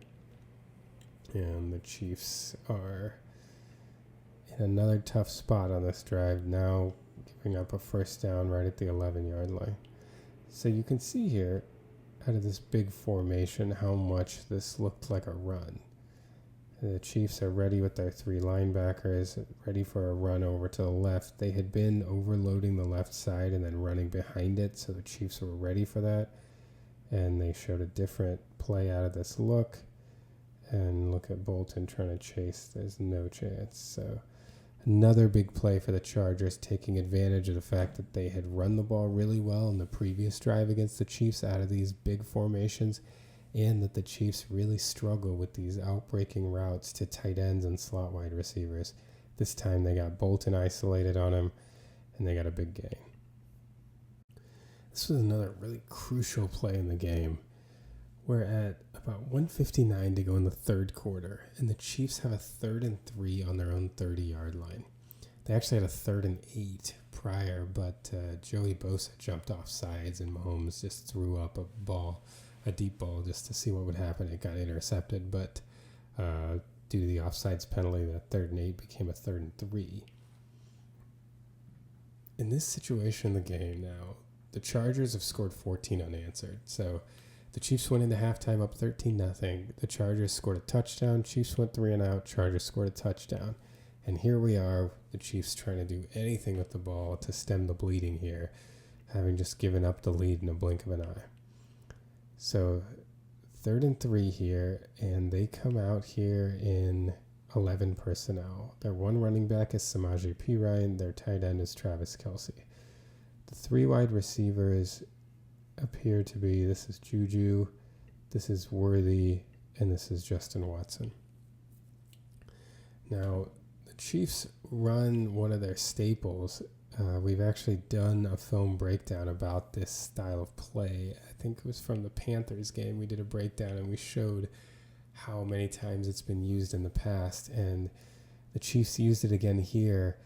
The problem is it's a concept that is to be run against man, and the Chargers came out in zone. It looks like the Chiefs just guessed wrong here about what the Chargers were doing, because what they do is they are bringing routes toward the middle of the field across this way, and this works against man to try to drag all the defense this way, and then they release Perine out that way. And so the idea is to create a lot of traffic for whoever's linebacker is defending Perine to have to run through to get him to come open. They've used this concept a lot with Jerick McKinnon. If you remember that stretch in 2022 when McKinnon had like 7 straight games with a receiving touchdown, this concept showed up more than a couple times. It's a great one against man, but unfortunately this is zone. And I think, initially when this happened, I was like, what is Trey Smith doing running out here this way, out to the other way away from the play? But I think what he's doing is he's vacating this gap, and still so the gap being vacated is important so Perine has a spot to run through. And I think he's coming over to the left to, increase that kind of confusion with just people all coming. Well, Kelsey comes on the crosser this way, but everybody coming over to this side of the field. Smith does a good job of not being an ineligible man downfield. Remember, he's allowed to go 1 yard beyond the line of scrimmage, and the line of scrimmage is the 30. So when Smith comes out, he ends up hanging around right around the 30, maybe the 30 and a half, but definitely not crossing the 31-yard line. So he ends up being okay from a penalty standpoint. However, the play doesn't go as designed because all these defenders are in zone, so they don't follow the Chiefs receivers this way. So as Perine releases, he still has defenders to contend with. But he makes a great individual play here. Here's the line to gain right there. He makes a great individual play, avoiding the diving tackler and then running through this tackle. And he ultimately picks up like 16 yards on 3rd and 3. A hugely impactful play, really crucial play that this drive ended in a field goal. So the Chiefs ended up being able to take the lead here, and ultimately they won by 2 points. So this play by Perine huge and should not be forgotten. So here we can see it from the end zone view. Here's Smith. He ends up leaking out, and Perine comes across, and you can see Watson and then Juju coming across. Worthy started across and then curled over, but the idea was for them to bring in through traffic and Perine to get a free release. Unfortunately, this was zone, so that didn't work, but Perine by himself made the play work. A great individual effort and a huge contribution to the Chiefs winning this game. We've got 12:16 to go in the fourth quarter. The Chargers are down 16-14. The Chiefs have just kicked a field goal, and they've got a second down and 16. Second down and 18 at their own 16-yard line after Nick Bolton just had a blitz and a sack. So the Chiefs are in a pretty good position here, trying to hold the Chargers to a punt and hopefully to build their lead a little bit after. They got 14 unanswered scored against them to go down 14-13. They came down to kick a field goal, and they started off the next drive with a sack. Now the Chiefs are going to run a bit of a spag special here.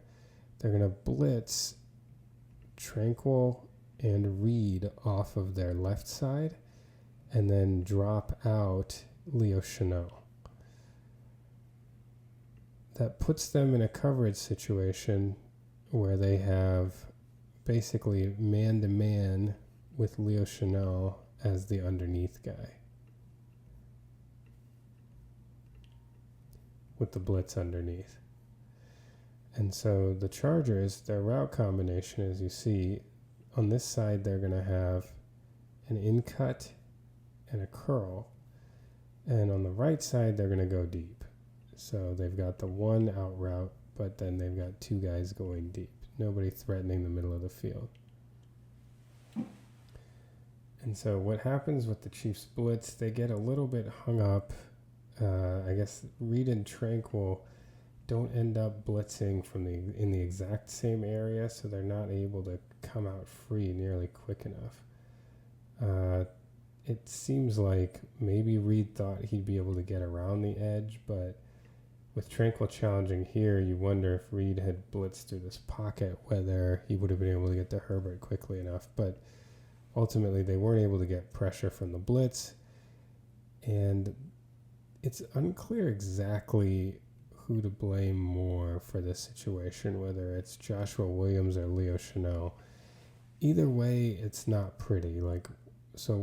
We've got these two, Connor and Williams are manned up on these two receivers. Chanel's dropping to try to get into a quick passing lane in order to prevent this quick throw that actually happens and give the blitz more chance to get home. Right here, as Johnson sits, Joshua Williams seems to be pointing to Chanel saying, you got him, with, Connor being over the top of, this looks like Palmer right here. Unfortunately, Chanel stays with Palmer, and so I can see it from both perspectives here. Williams could be thinking, like, Connor can drive on this. If you stay underneath this, we're covered.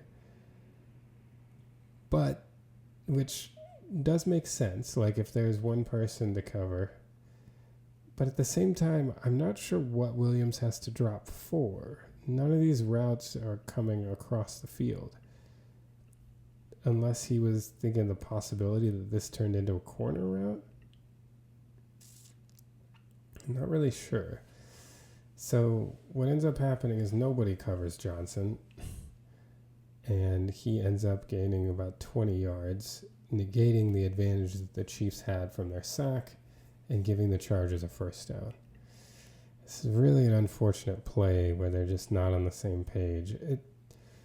I'm inclined to doubt Williams more because he doesn't seem to do well with these kind of zone coverages and things other than strict man-to-man.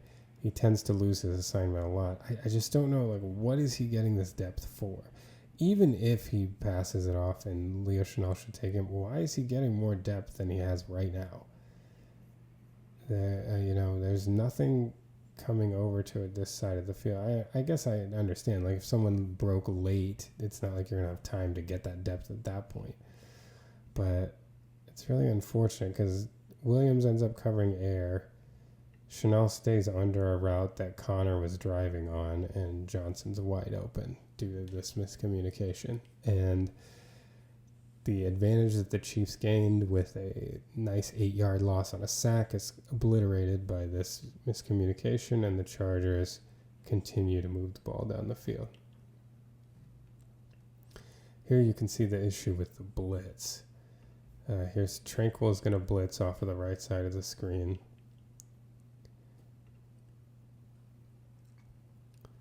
And Reed tried to come outside but wasn't able to get there. And so then once he tries to loop around, he's just not able to get there in time.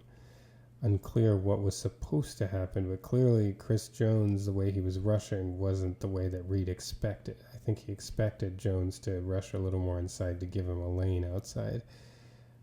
Either way, this side, the kind of communication didn't work well. In the secondary, the communication didn't work well, and it ended up being a 20-yard gain and allowed the Chargers to keep their drive going. A real unfortunate play by the defense there.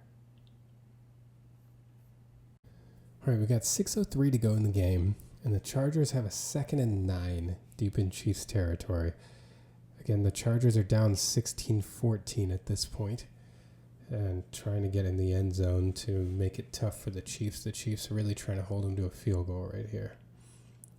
So the Chiefs are manned up here in the red zone, and the Chargers run a pick play. So they've got him coming up, but they try to pick Keith Taylor right here to allow this receiver a free release across the middle. And they ended up doing this pick quite successfully.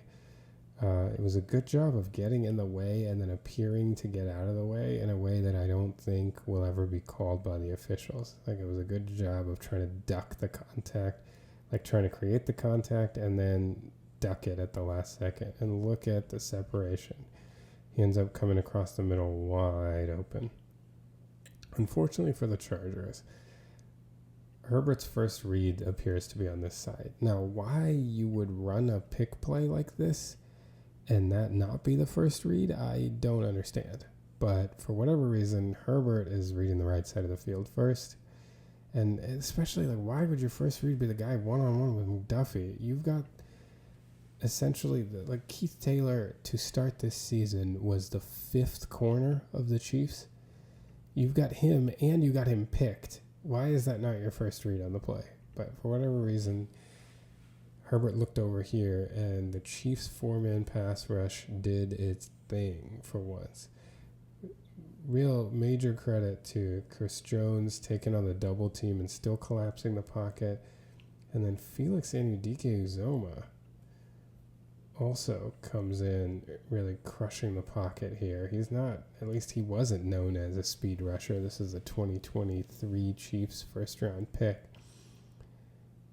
He was kind of known more as a speed rusher, but here he walks Rashawn Slater back, and I feel like he ultimately, so once Jones and then Karlaftis gets some collapse too, but there would have been an avenue to step up, but FAU, Felix Anudike-Uzomah, did a great job collapsing this pocket, and as he pushes in, Turk Wharton's able to shed his blocker, and so Herbert is not able to even get to this side of the field in his progression because of the pocket being collapsed.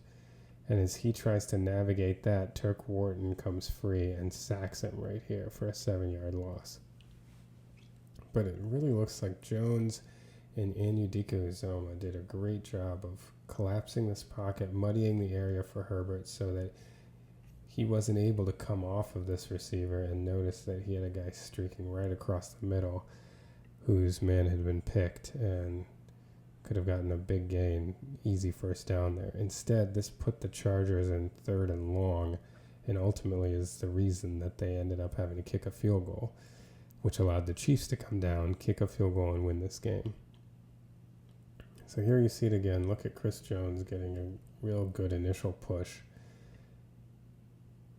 And then look at FAU walking Slater back into the pocket. Herbert is looking right the whole way and doesn't have time now to go back left. He's got people right in his face, and Turk Wharton comes uncovered, gets a big sack. Chargers have to kick a field goal. Chiefs were able to come down, run out the rest of the clock, and kick a field goal to win. The Chiefs converted a lot of high leverage 3rd downs in their wins against the Chargers, but 3 clutch 3rd down conversions stood out among the rest, and I'd like to break those down. The first of those is in the second quarter. There's 2:53 to go in the second quarter, and the Chiefs have a 3rd and 7 at their own 26-yard line. At this point, they're up 6-0 in a game that they've largely controlled. The defense has shut out the Chargers, and the Chiefs haven't even been able to build a 2-possession lead. This drive ultimately ended in a touchdown, giving them a 13-0 lead. So it was worth 7 points in a game they won by 2. So this 3rd down conversion ended up being really crucial. And you could really feel it in the moment too. It felt like a key time where the Chiefs could try to make their stamp on this game. So what they've done on this play on the 3rd down, they come out in 11 personnel, meaning they have 1 running back and 1 tight end, which gets you the 11. The running back is Samaje Perine. The tight end is Travis Kelce. The wide receivers are DeAndre Hopkins, Justin Watson, and Xavier Worthy. The Chargers come out with a cover 1 man, but they don't have an underneath robber. So they're going to have a deep safety, but instead of having one player play underneath in a zone, they're going to blitz a linebacker. So they have 5 men rushing, 5 men covering man-to-man, and their 11th guy is a deep safety. We'll get into the Chargers' rush plan in a minute because it was pretty cool, but let's look at the Chiefs' man-beating pass concept first. They run a staple of Andy Reid's. I mean, it's not his concept, but he uses it all the time. It's called mesh. And so the basics of a mesh concept is you have 2 guys running crossers, and generally one guy sets a pick for the other to try to help him run free. And this is very useful against man because when you have guys running across, that means you have defenders running across, and it's easy for one of them to get picked off, leaving one of the people running across free. So the way that the Chiefs try to set this up, the guy they're trying to get open is Worthy. So they have Kelce come up on his route to try to get in the way, and then they have Justin Watson come and actually try to run the pick. And Justin Watson's very good at this. He is really good at getting in the way without actually running into people, and so he doesn't get called for offensive pass interference. On this side, DeAndre Hopkins just goes out, and Samaje Perine will leak out into the flat. So we can see this in action here. Here's Kelce coming up. Worthy's coming on his crosser, and Watson is the guy that's going to come and try to set the pick. Kelce's going to try to get in the way as well as much as he can. So there's Kelce getting in the way. And look at how Watson does this. He comes up and he just stutters, and gets out of the way. And the idea is it's enough to try to create just the littlest bit of separation between Worthy and his defender and get Worthy free. And as you can see, he does get Worthy open. He's not wide open, but he's open enough on this mesh concept. So that's what the Chiefs are trying to do. Then let's get into what the Chargers are trying to do. The Chargers are playing man, but they're running an interesting rushing concept. So they've got their 4 down linemen, 1, 2, 3, 4, and they've got 1 linebacker that are all part of the pass rush. And what they do is they get Bosa and this D tackle rushing toward the outside. This D tackle crashes in. Khalil Mack also crashes in.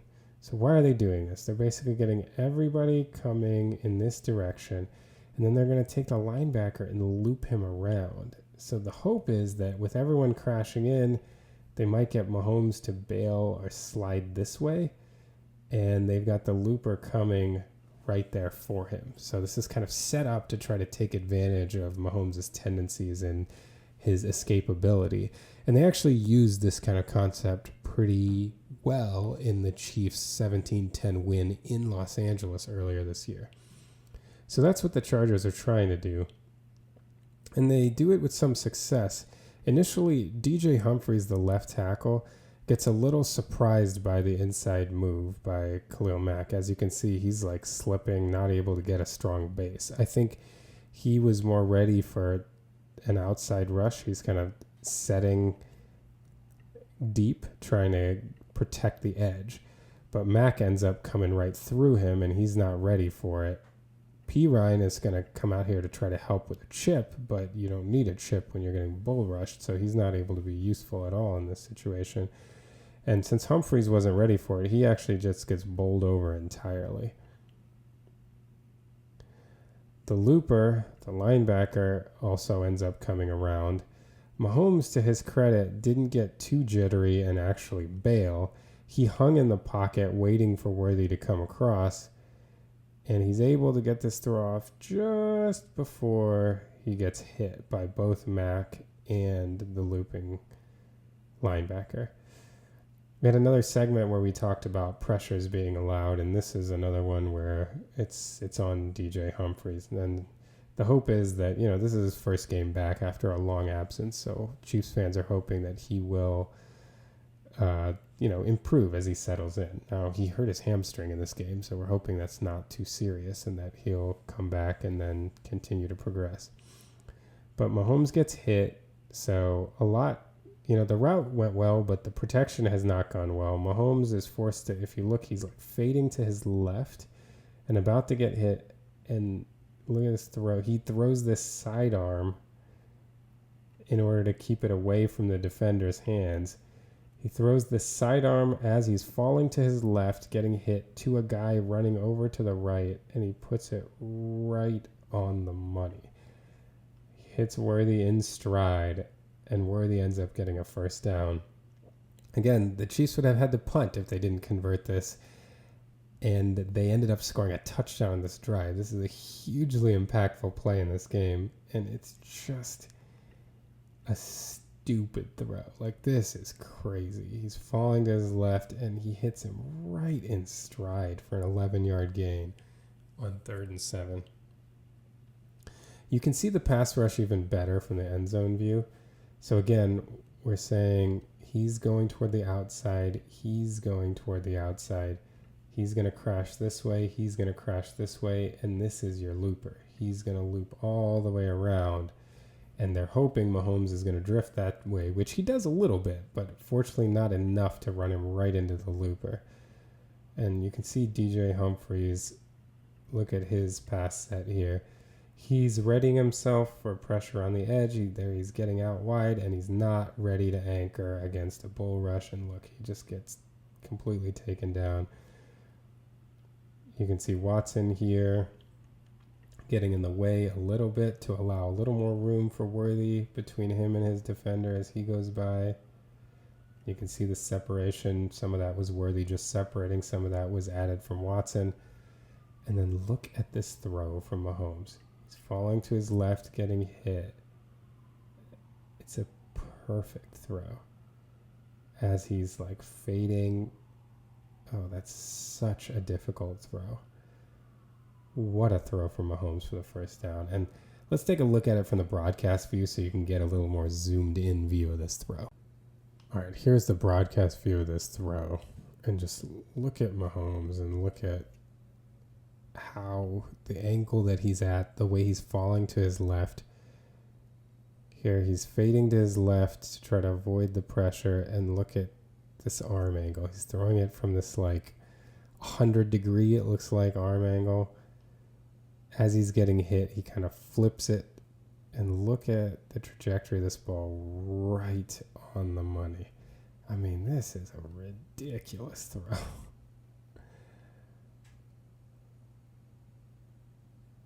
Just on that line, perfect throw, right on the money. And we can see it from the reverse cam too. Look at him fading left a little bit. Look at how he's falling backwards. Falling backwards, throws that right in stride.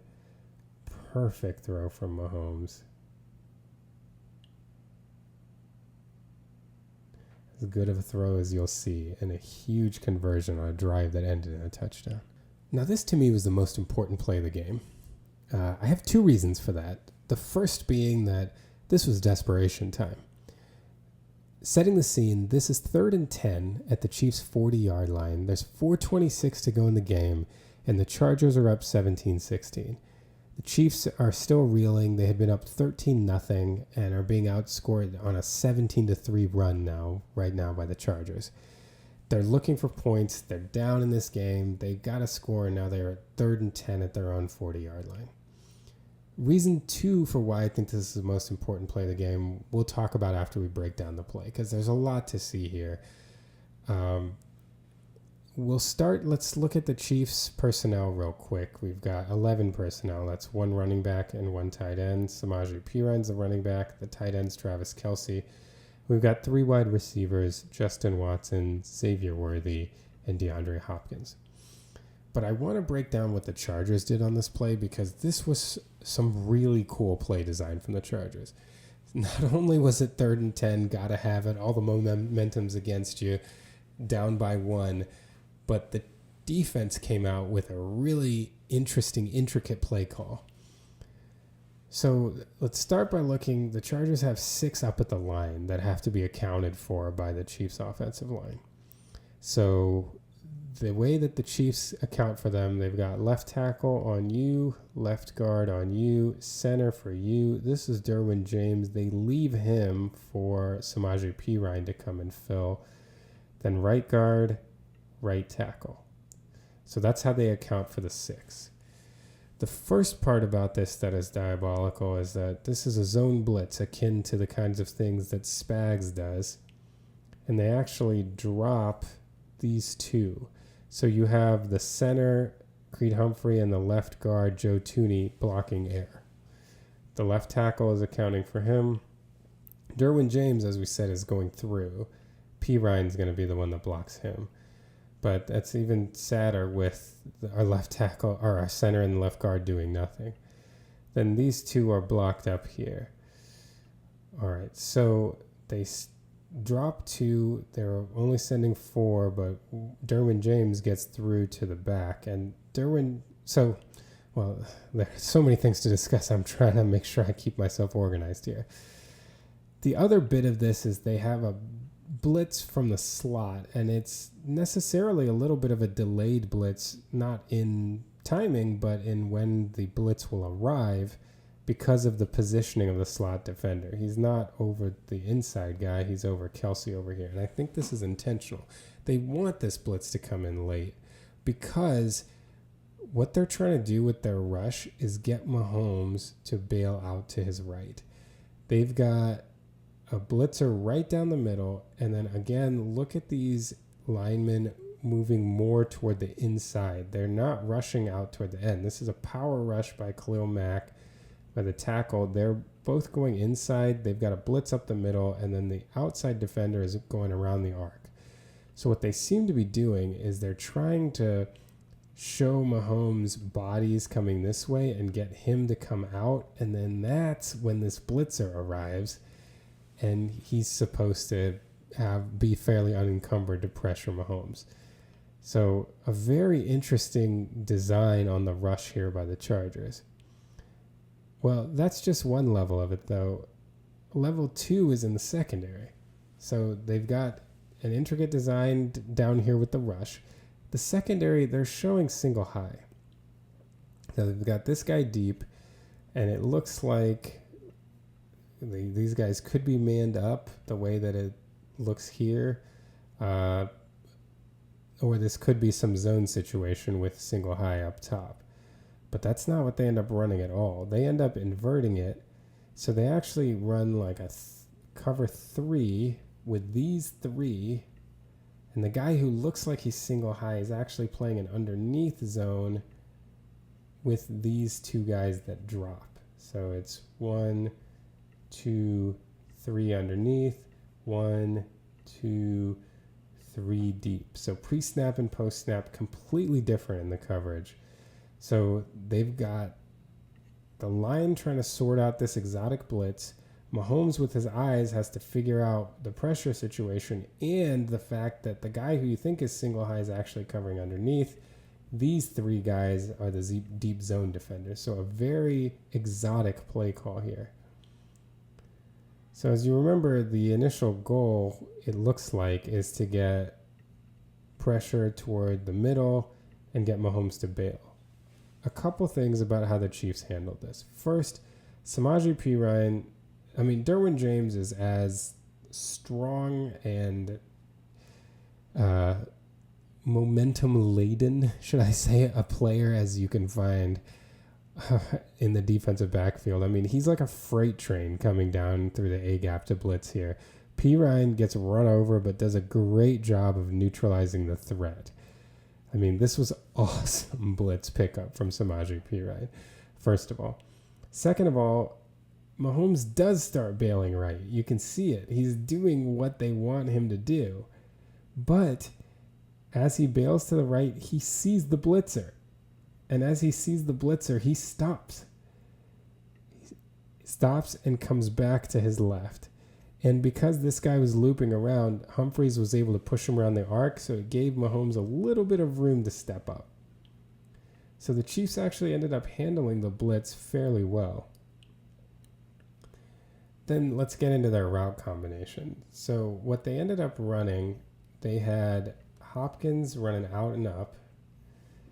Worthy looks like he's supposed to run a post with Kelsey running an over underneath.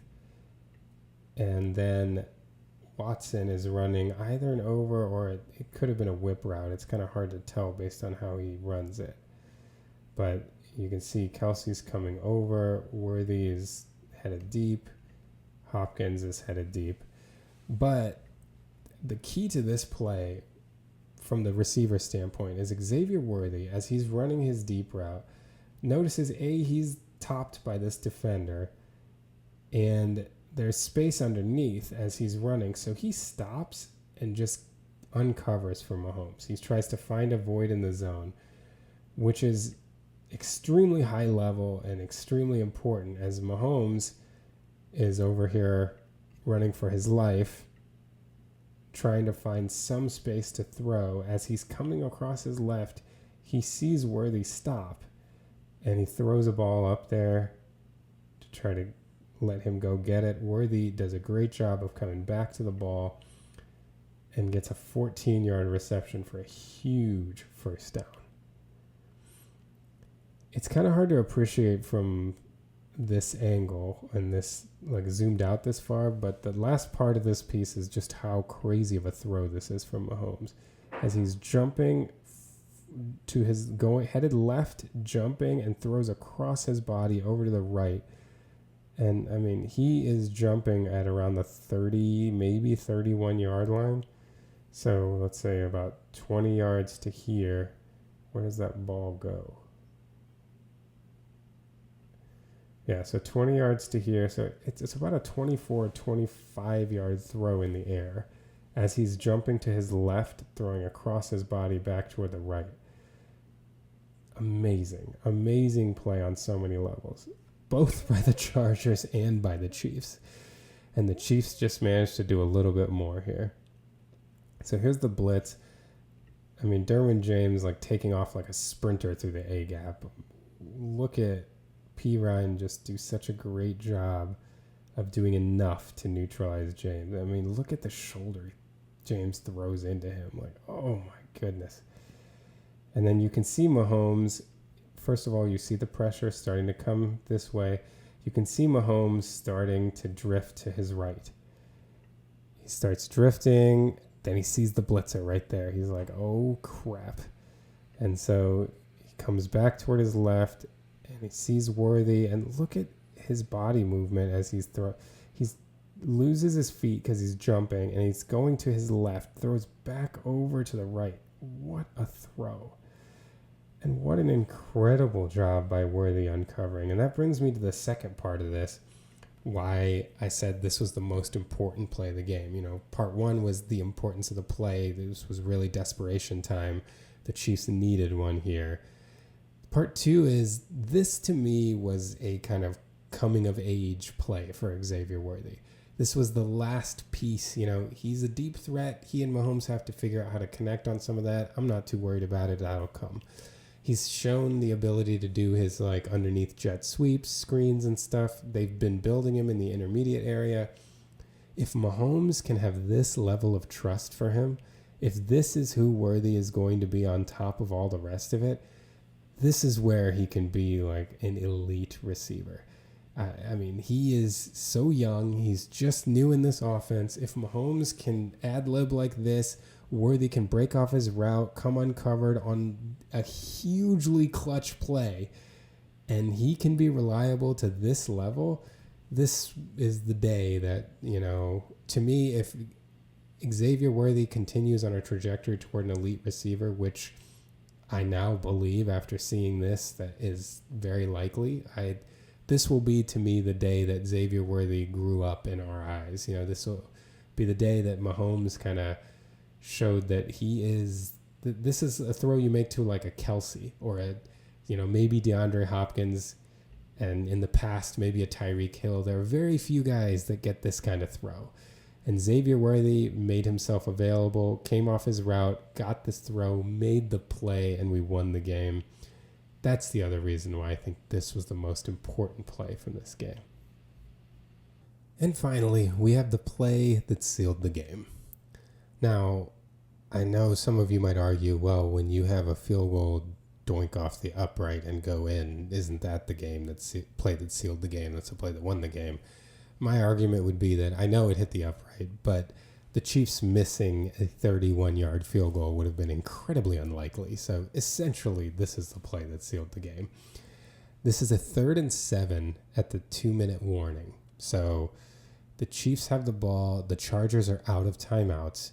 The Chiefs are still down 17-16. But a first down here would allow them to run out the clock and kick a game-winning field goal.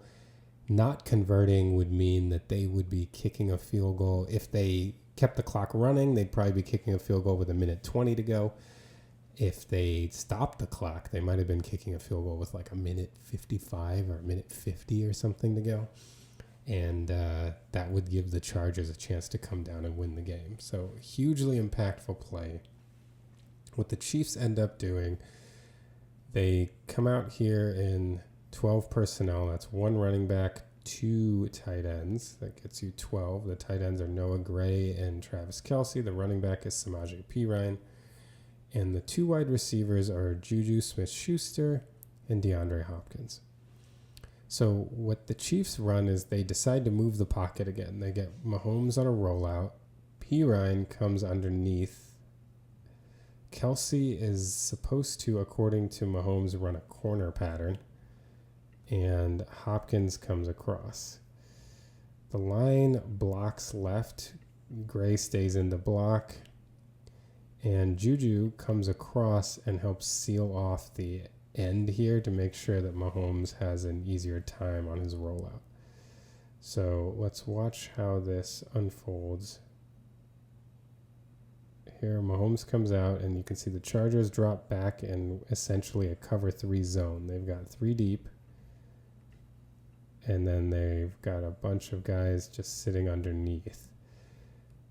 And Mahomes rolls out. It looks like the Chargers really end up only rushing 3. You can see 1, 2, 3. So in addition to their 3 deep, then they can have 5 guys on the underneath area on a 3rd and 7. Mahomes rolls out here, and you can see that here's Hopkins on that over route. Perine coming out to the flat. Kelce supposedly is supposed to run a corner here, but as he feels the defender on top of him here, he settles in and decides to sit as he's past the first down marker.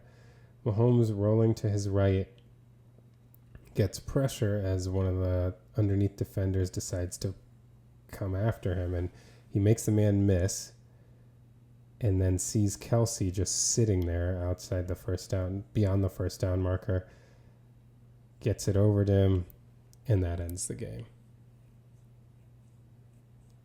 It's another ad lib. Mahomes basically said, I was expecting Kelce to be at the corner. That's where he was supposed to go. I think his initial thought when he rolled out was to see if he had any opportunity to run here. Then as he threatened to run initially and then had to dodge a defender, he said he saw Kelce and got it to him, got the first down, and ended the game. You can see this from the end zone cam. Here's the rollout. It looks like Mahomes first is looking for Hopkins. So he's initially looking over at Hopkins across his body. Then he doesn't really look back toward Kelce until now. So he's looking, then he's thinking about running, dodges the defender, he sees Kelce right there, ends the game right there. Hugely impactful, hugely clutch on third downs, and that ultimately was what won the Chiefs the game this time.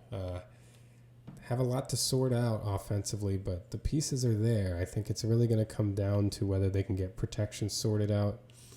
The last couple times we've had this worry about the Chiefs, they've figured it out. It's been a long time. You go back to the 2020 Super Bowl when the protection really fell apart.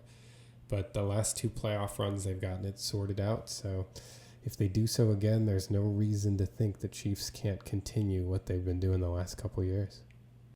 Thanks so much for watching. So on deck later this week, we will have the Steelers-Browns film review. That should be out shortly.